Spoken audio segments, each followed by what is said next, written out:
Gorgeous day today, but it stayed chilly as highs only reached the upper 50s, a few low 60s, but even with the sunshine, you were in the shade, it was chilly. 56 degrees, our current reading. Humidity still low, but we will begin to see an easterly wind setting up later on tonight and then becoming more southeasterly tomorrow. That will start increasing the humidity. So I still think we're going to be chilly overnight tonight, but some changes overnight. An increase in humidity, and we will eventually start seeing more cloud cover moving our way, especially throughout the morning and midday hours tomorrow in advance of our next rain system. We're in the 50s outside right now, and as I said, still going to be plenty chilly as the sun goes down, dropping into the 40s with some upper 30s on the north shore and light winds outside right now, but those winds will begin to change direction. Today's high at Kenner only 57 degrees. Few other locations were able to get into the lower 60s, but either way, everyone stayed below normal. We will be just above normal during the day tomorrow in advance of our storm system, which is taking better shape out over New Mexico right now. You can see the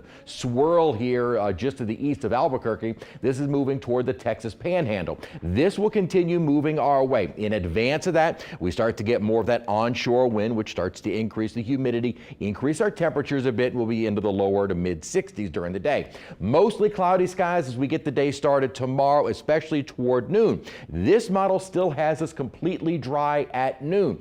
This doesn't look to move in until the more mid-afternoon and early evening hours. And at times some isolated downpours are possible, and now maybe a low end threat for some strong to severe storms, especially some of the storms just coming off of the Gulf, and so mainly south of I-12 and primarily around the South Shore. Here's another model. Again, generally dry by noon. This one a little bit early with some of those showers out ahead, so maybe about 2-3 o'clock we start to get on the rainfall. A lot of kids back at school. The evening pickup time may have that rainfall around us. Now thankfully, again, this model 2 clearing us out by about 7-8 o'clock, so this is not going to be an all evening event.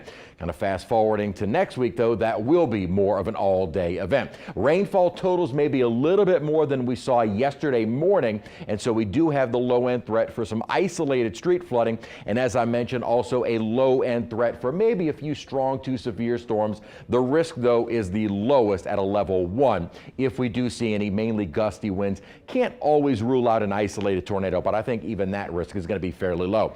Going past the weekend, first weekend of Carnival, dry. Saturday, midday, those showers start moving our way, and at times more heavy downpours. Also embedded within this, you can see the surface low out over Texas at 9 o'clock at night on Monday. So this will be an all-day rain event going into early Tuesday morning, not really clearing out until maybe after daybreak on Tuesday.